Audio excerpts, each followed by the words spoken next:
계시지 않습니까? 당신이 계신 곳에 있으려고 열차를 탔다는 걸 말입니다.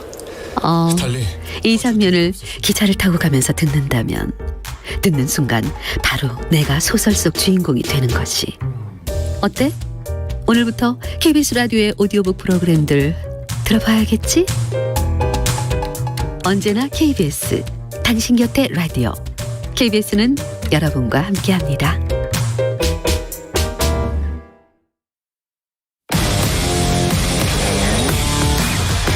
(2020) 도쿄 올림픽 특집 스포츠.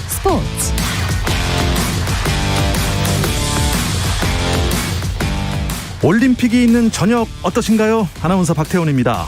2020 도쿄올림픽 특집 스포츠. 네, 오늘의 이슈들을 살펴보는 스포츠 타임라인으로 출발합니다.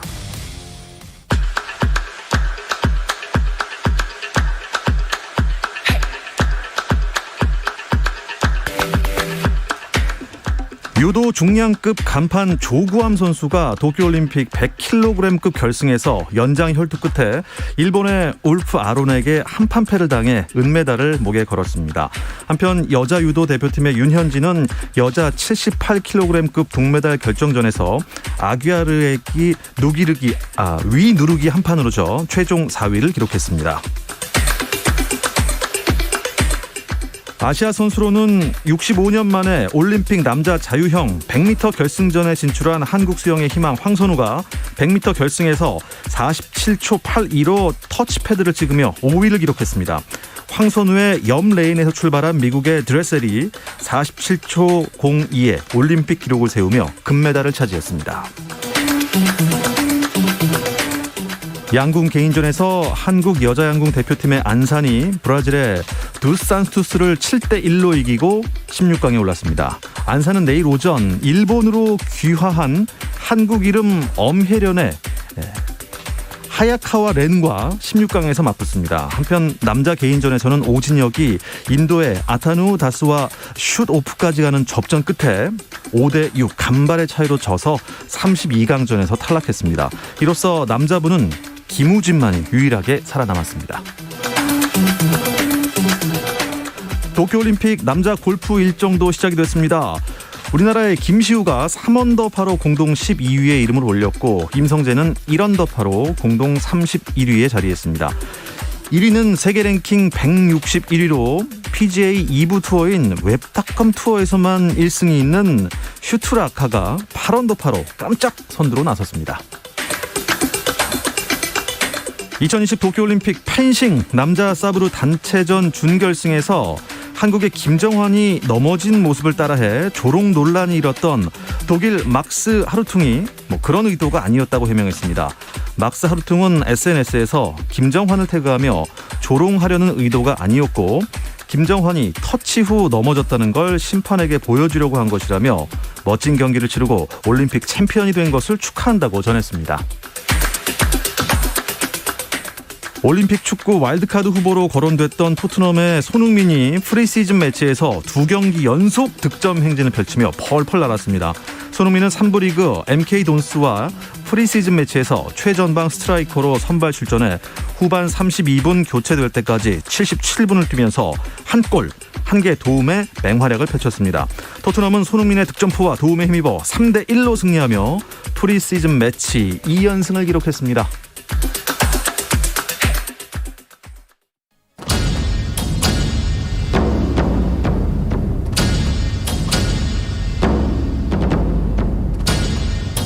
KBS 라디오 2020 도쿄올림픽 특별 생방송 다시 우리 들기 힘 빠져서 14차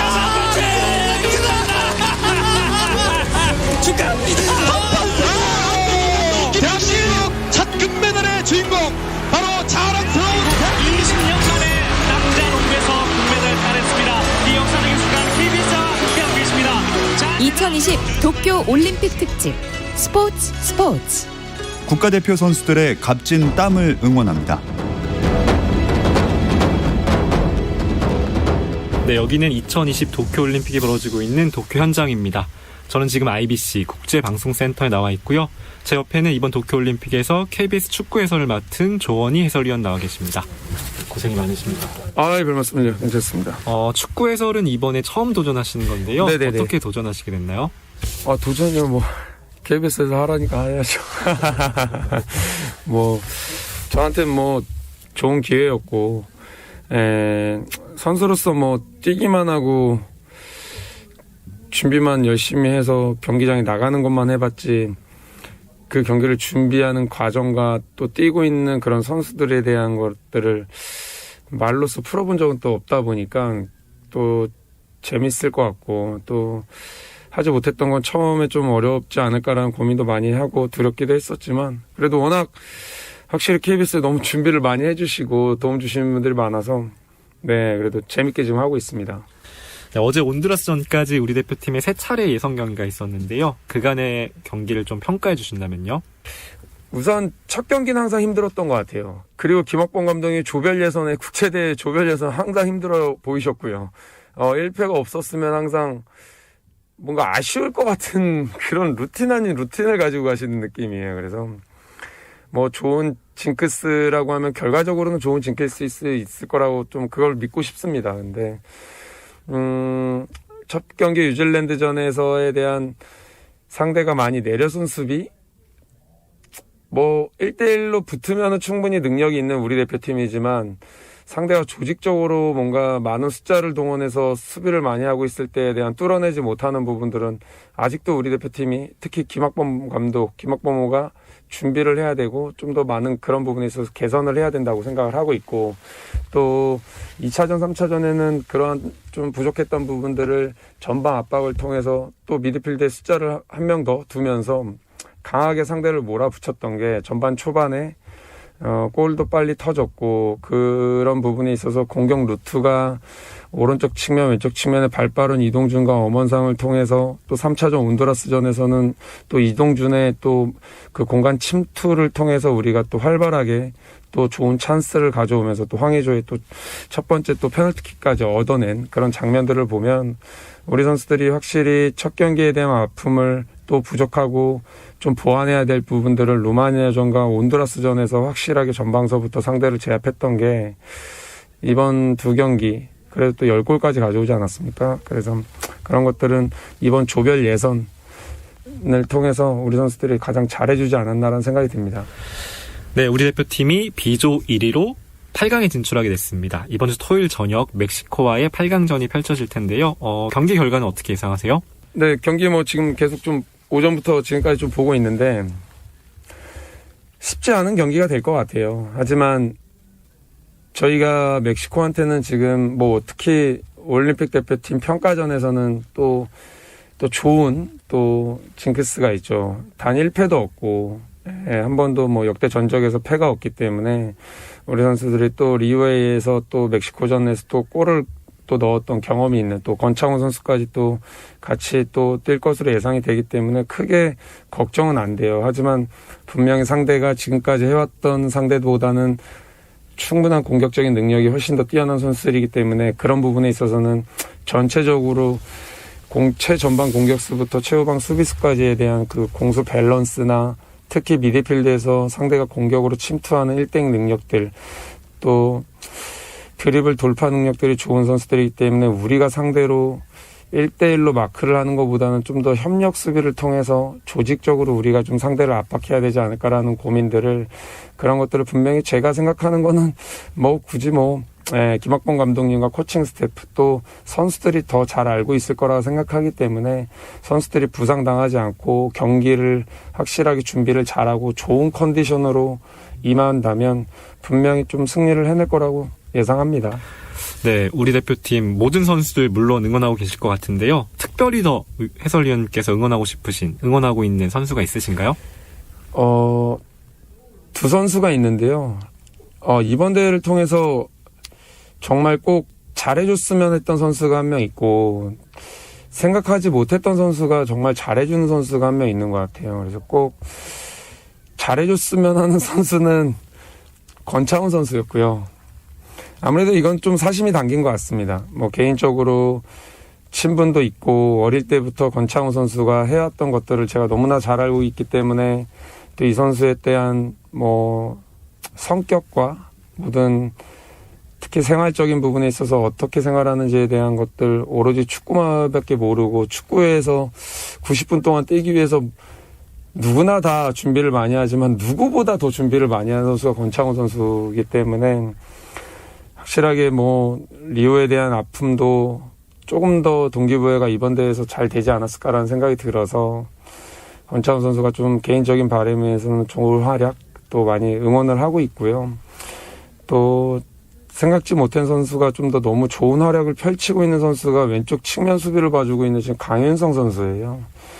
이 선수가 또 1차전에 또 선발로서 나오면서도 또 좋은 활약을 펼쳤는데 2차전에서 또 저는 거의 뭐 공수를 오가면서 정말 쉬지 않고 열심히 뛰어주더라고요.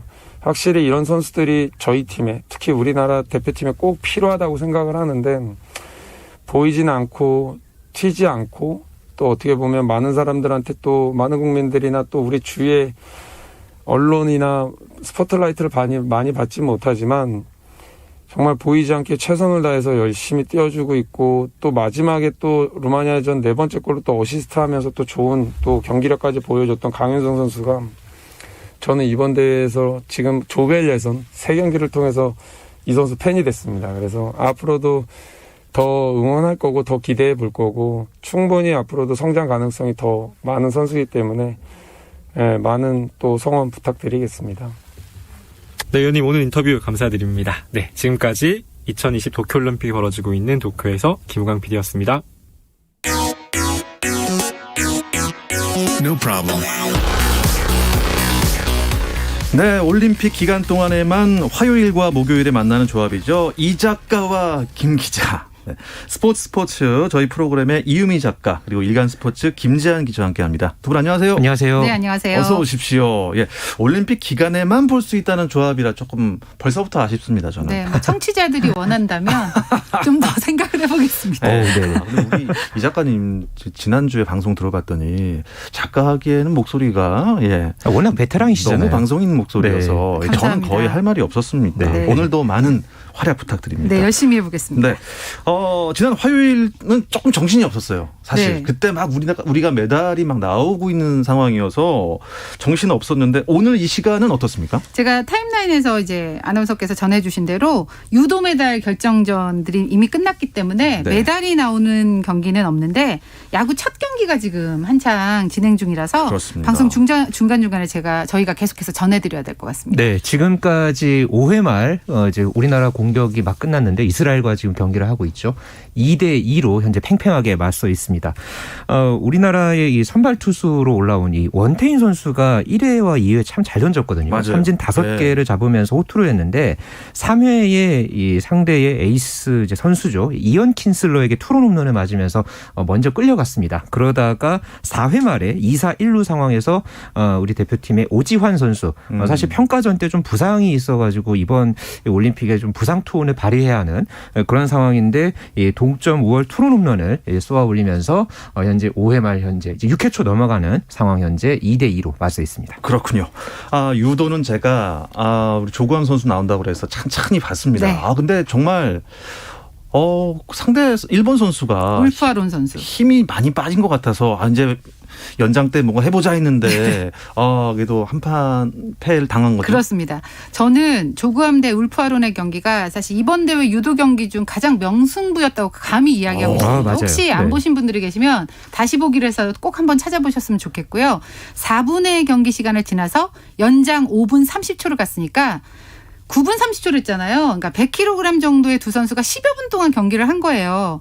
결국에는 누가 더 체력이 남아있느냐의 싸움이었는데 결국 조구함 선수가 조금 부족했던 게 아닌가 이런 생각이 들고 하지만 조구함 선수 정말 최선을 다했고 명승부를 보여줬습니다. 사실 한국 유도가 5년 전 리우에서도 노골드로 대회를 마감했기 때문에 조구함 선수에게 더 기대를 걸었었거든요. 만약에 조구함 선수가 금메달을 못 따면 다시 또 노골드를 해야 되는 그런 상황이에요. 값진 은메달 금메달을 땄지만 이 노골드의 한을 풀지는 못하고 대회를 사실상 마무리했다고 볼 수가 있습니다. 물론 단체전이 남아있기는 해요. 근데 전 종목 석권을 노렸던 물론 이루어지지 못했지만 일본이 있기 때문에 사실 단체전은 불가능하다고 보고요. 네. 그래서 이번 대회도 노골드로 귀국을 해야 되는 상황이거든요. 단축된 4분간의 경기 시간, 골든스코어에 대한 대비까지 이번 올림픽에서의 경기력을 우리 대표팀이 한 번 더 되짚어보고 앞으로를 고민해봐야 되지 않을까 그런 생각을 하게 됐습니다. 뭐 이번에 한 단계 더 성숙할 수 있는 그런 기회가 아니었을까요? 그렇죠. 뭐 리오 올림픽 때도 우리가 노골드로 끝났고 이번에도 아직 뭐 단체전이 남아있긴 네. 합니다만은 뭐 이런 어떤 계기를 잘 또 반면교사 삼아서 또 계속해서 또 좋은 선수들이 유도에서 나오고 있거든요. 그렇습니다. 예, 젊은 선수들도 나오고 있기 때문에 이제 3년 뒤 이제 파리 올림픽에서는 조금 더 달라진 모습 기대해 봅니다. 네. 사실 야구 상황을 다시 살펴볼 수밖에 없겠는 게 지금 이제 6회잖아요. 네. 2대2 동점이라는 건 사실 이스라엘 야구가 사실 그렇게 막 유명한 야구는 전 아니라고 생각을 했습니다. 네. 이스라엘 자국 리그도 그렇게 우리나라처럼 막 활성화됐나요?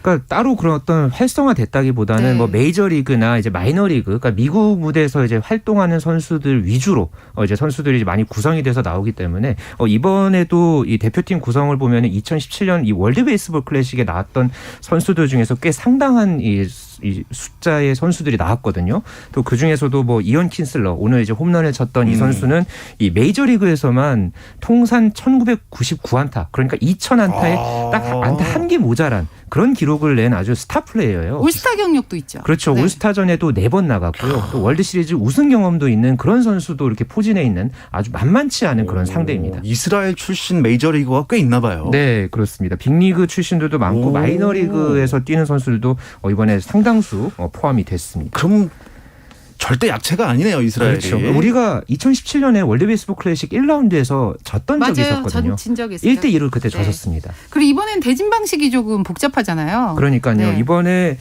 좀 보통 우리가 생각하는 그런 토너먼트 방식과 많이 다르거든요. 네. 달라요? 어떻게 다릅니까? 그러니까 굉장히 복잡해서 제가 조금 이거를 간단하게 말씀을 드리면, 그러니까 1위 팀이면은 조금 유리해집니다. 그렇지만 3위 팀도 금메달을, 그러니까 조별 리그를 기준으로 했을 때 3위 팀도 금메달을 나중에 딸 수 있고요. 그러니까 이렇게 가능한 것은 패자부활전이라는 이 더블 엘리미네이션, 네, 발음하기도 참 힘든데 네. 이런 방식으로 열리거든요. 그러니까 조 1위로 이제 조별 예선을 통과하면은 추가로 2경기만 치르고서 또 이 결승전까지 갈 수가 있습니다. 왜냐하면 A조 1위가 B조 1위랑 경기를 하게 돼 있고 A조 2위가 B조 2위랑 경기를 하게 돼 있고 3위가 3위끼리 경기를 해서 떨어진 팀들이 다시 패자부활전을 하는 네, 그런 스타일의 경기를 하거든요. 맞아요. 그래서 조 3위끼리 경쟁을 해서 거기서 이기면은 그 다음에 또 네. 올라갈 수 있고 그런 방식입니다. 네. 그래서 복잡하네요. 네, 상당히 복잡해요. 복잡해서 그만큼 아주 변수가 많고요. 네. 김 기자가 설명을 해주셨는데 이게 그림으로 보면 그나마 좀 이해가 되는데 네. 라디오로 설명을 들으신 분들은 이게 뭐지? 무슨 말 네, 이럴 수 할 수도 있습니다. 있어요. 네. 네, 그러니까 김경문호 입장에서는 최상의 시나리오는 일단 조별리그 1위로 통과하는 것. 네. 일단 그거부터 보고 그 다음은 다시 한번 또 설명을 해드리는 걸로 하겠습니다. 네. 그래서 오늘 지금 이스라엘전이 그래서 중요한 거거든요. 근데 이제 국내에서 했던 연습 경기에서 타선이 좀처럼 터지질 않아서 좀 걱정을 많이 했는데 오늘 약간 그런 모습이 나오기는 하고 있어요. 물론 네. 강민호 안타, 오지환 홈런 때문에 2대2가 됐지만 우리가 먼저 선취점을 내준 상태였었거든요. 지금도 지금도 원아웃 네. 상황에서 안타를 안타를 맞았습니다. 허용했잖아요. 그러니까 네. 이거에 지금 우리가 이스라엘 마운드를 타선이 얼마나 효과적으로 공략해 주냐가 관건인데 이럴 때 좀 해결사 역할을 해줄 선수가 필요하거든요. 근데 제 생각에는 강백호 선수가 연습 경기 때도 해결사 역할을 해줬기 때문에 강백호 선수가 좀 살아나야 되는데 어제 축구 이강인 선수가 골 세러머니로 야구 스윙하는 세러머니를 했어요. 네, 그런데 나중에 인터뷰를 보니까 강백호 선수와 친분이 있는데 서로 그렇게 응원하자고 했다고 해요. 그러니까 강백호 선수가 오늘 좀 홈런 치고 이강인 선수를 위한 또 세러머니를 한번 해주면 어떨까. 야, 그것도 네, 볼만하겠네요. 기대를 한번 해보겠습니다. 네. 예. 강백호 선수 이제 순서가 나오면은 또 열심히 한번 가겠습니다. 오늘 수영했어요. 그러니까요. 어제 저희가 막 이제 응원을 했고 오늘 딱 제가 봤는데 조금 아쉬웠습니다. 조금 아쉬웠지만 그래도 참 잘했어요. 네. 아, 그럼요. 네, 마지막까지 참 예. 여경을 펼쳤고요. 오늘 황선우 선수가 자유형 100m 결승에서 아시아 선수로는 69년 만에 결승에 올라갔고 또 최고 성적인 5위까지 올라섰습니다. 47초 맞아요. 아쉽지 않- 82의 예. 기록이었고 정정하겠습니다. 아쉽지 않았습니다. 네. 아, 1952년에 정말 잘했습니다. 네. 헬싱키 대회에서 은메달을 땄던 이 일본의 스즈키 히로시 이후에 아주 가장 좋은 성적을 냈고요. 이게 69년 만에 최고 성적이잖아요. 그러니까요. 그만큼 단거리가 아시아 선수에게는 힘들다라는 얘기죠. 그게 어찌 이제 보면. 육상이랑 마찬가지 네, 아닐까요? 맞습니다. 근데 경기 보시면 다들 느끼셨겠지만 체격 차이가 너무 크게 나니까 도저히 황선우 선수가 이기지 못하겠다 이런 생각이 체격에서부터 나타나는 그런 분위기였거든요. 그러니까 단거리 종목들이 선수들의 체격과 힘이 더 좋다고는 하지만 좀 너무 컸기 때문에 아마 그걸 황선우 선수가 분명히 느꼈을 거예요. 그래서 3년 후 파리올림픽에서는 그런 웨이트를 많이 해서 체격을 좀 불리는 그런 소위 이제 작업들도. 벌크업. 그렇죠. 그렇죠. 예. 네. 그 드레셀 선수랑 비교하니까 맞습니다. 옆에 있는데 이 어깨가 하나 더 있더라고요. 네. 네. 가슴 근육도 엄청 크고. 그러니까 네. 단거리 선수들은 좀 근육이 크잖아요. 네, 그렇죠. 맞습니다. 그러니까 힘을 좀 그렇게 키우기 위해서 전반적으로 그렇죠. 예. 과거에 이제 마이클 펠프스의 그런 모습도 보면은 폭발적으로 힘을 그렇죠. 내야 되니까 네. 그렇게 힘을 키워야 되는데 아직 황선우 선수는 그게 좀 부족해 보이는. 아, 고등학생이잖아요. 그렇죠. 네. 네. 앞으로 지금 뭐 엄청나게 많은 시간과 기회가 남아 있습니다. 네. 네. 박태환 선수랑 좀 비교를 해보면 박태환 선수가 처음 나갔던 올림픽 때 아테네 올림픽이었나요? 그랬죠. 그때 부정 출발을 한번 했어요. 그래서 실격을 맞아요. 당했죠. 네, 그때 이제 부정 출발해서 실격을 당하고 결국은 어떤 레이스도 제대로 펼치지 못하고 첫 올림픽을 끝냈죠. 그렇습니다. 그래도 그 올림픽을 반면교사 삼아서 4년 뒤에 베이징 올림픽에서 자유형 400m에서 아주 금메달을 멋지게 따냈고요. 황선우 선수는 사실 작년 말에 국가대표 선발전을 통해서 혜성처럼 등장했고요. 그렇습니다. 지금 1년도 안 돼서 이렇게 첫 올림픽에 나와서 아주 대단한 그런 경기력을 펼쳐 보였거든요. 오늘 그 이제 현지에서 나온 그 소식을 제가 조금 이렇게 체크를 해 보니까 준결승 끝나고 나서 이 칼렙 드레셀이 이제 황선우 선수가 이제 한국 취재진이랑 인터뷰를 하고 있는데 뒤에서 지나가면서 내가 황선우의 현재 나이대, 그러니까 18살 나이 때 황선우보다 기록이 별로 못했다. 황선우가 그만큼 잘했다라는 얘기를 지나가면서 치켜 세웠다고 하더라고요. 드레셀, 그러니까 지금 현재 세계 최고의 수영 스타라고 할 수 있는 드레셀이 이 엄지손가락을 치켜 세워 올렸을 정도로 그 정도였던 모습을 보여줬다면은 분명히 이번 대회를 통해서 황선우 선수가 보여준 그런 모습이 전 세계에 각인을 시켰다. 뭐 이렇게 볼 수 있겠고요. 이제 남은 일정이 지금 자유형 50m 지금 하나가 남아 있는데 남은 경기 또 잘 치렀으면 하는 바람입니다. 아, 근데 방금 야구 상황이요. 지금 이스라엘 선수들이 막 기뻐하는 걸 보니 큰 거 한 방을 맞은 것 같습니다. 아, 네. 투런 홈런을 활용을 했어요. 그렇습니다. 우리가. 네, 네. 그래서 지금 4대 2로 6회 지고 있는 그런 상황으로 지금 가고 원태인 있습니다. 선수가 투런 홈런을 맞았고 지금 최원준 선수도 네, 또 투런 6회 홈런을 지금 또 맞았고. 홈런을 맞았습니다. 이야, 이 만만치 않겠는데요. 고영태 선수 빼놓고는 지금 아마 다 대기를 하고 있을 거예요. 1차전이 워낙 중요하기 때문에. 그러니까 예. 원태인은 던졌고 최원준까지 던졌으면 고영태 선수가 이제 미국전 선발로 지금 예고가 돼 있는 상태이기 때문에 서서히 김경문 감독이 선수 교체에 대한 생각을 그 투수 교체에 대한 생각을 하고 있지 않을까 그런 생각이 듭니다. 네. 이건 좀 지켜봐야 될 것 같은데요. 6회 초 상황이고 투아웃까지 잡은 이후에 투런 홈런을 허용하면서 지금 4대 2로 끌려가고 있는 상황입니다. 네. 아직 뭐 야구는 9회 말 투아웃까지 그럼요. 그렇죠. 하니까. 아직 네. 공격권이 4차례나 남아 있습니다. 그렇습니다. 네. 아, 오늘요. 저 TV에서 김연경 선수가 그렇게 환하게 웃는 걸 처음 봤습니다. 그러니까요. 아, 너무 좋아하던데요. 도미니카 공화국 예. 경기를 했는데 5세트 풀세트 접전을 했거든요.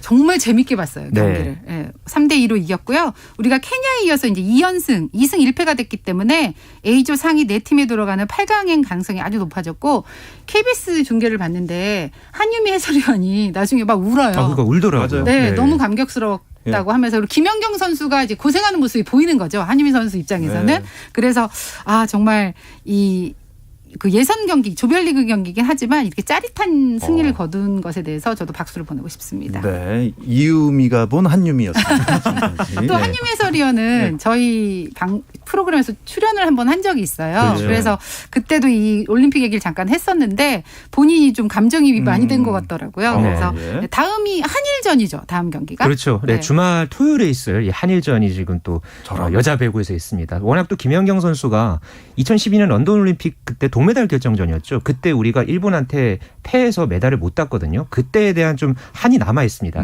그래서 이번에 일본 적지이긴 합니다만은 조별리그에서 아주 또 기분 좋은 승리 가져다 줄지 아주 기대가 됩니다. 한일전 이기면 8강은 거의 확실하다고 봐야 되지 그렇죠. 않을까 네. 싶어서 무척 중요한 경기가 될 것으로 보입니다.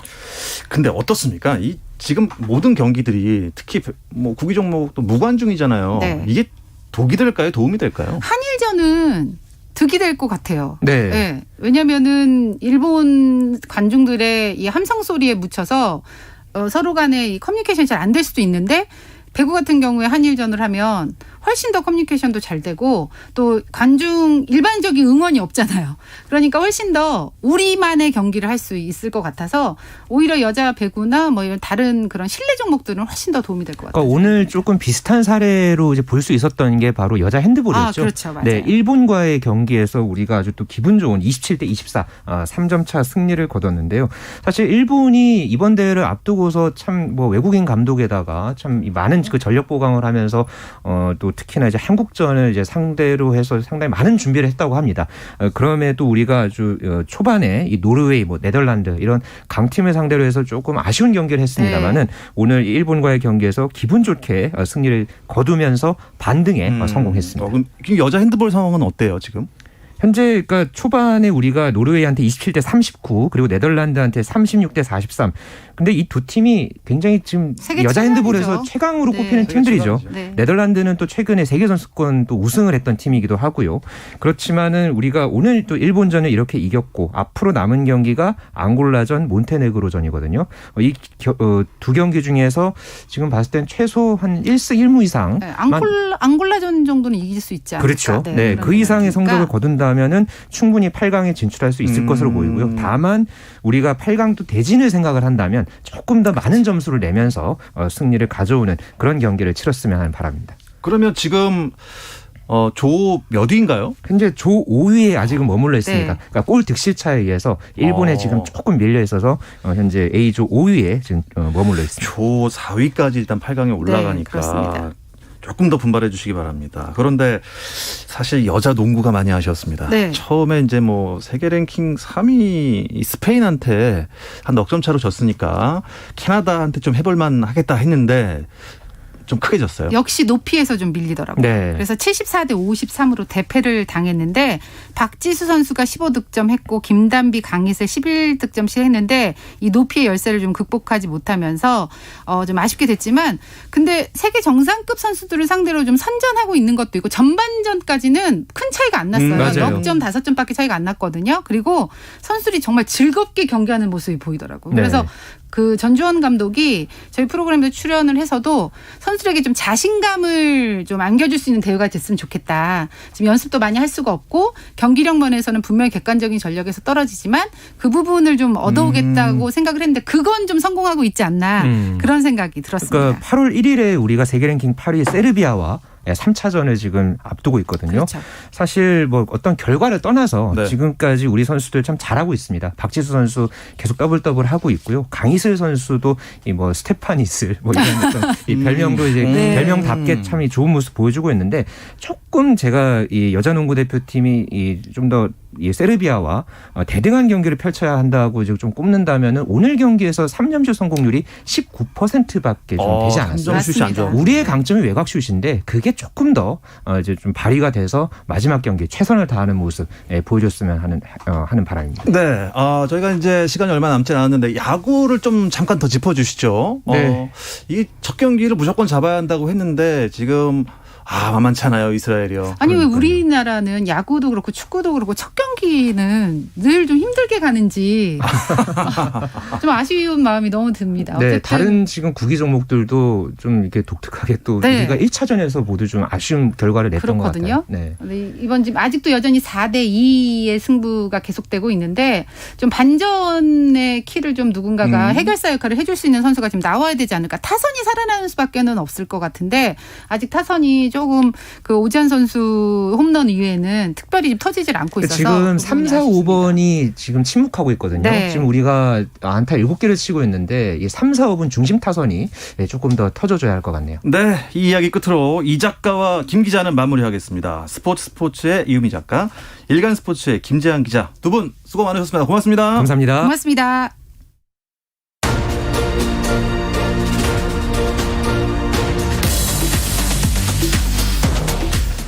네, 내일도 올림픽 소식 다양하게 준비해서 찾아오겠습니다. 저녁 8시 30분에 뵙죠. 박태원의 스포츠.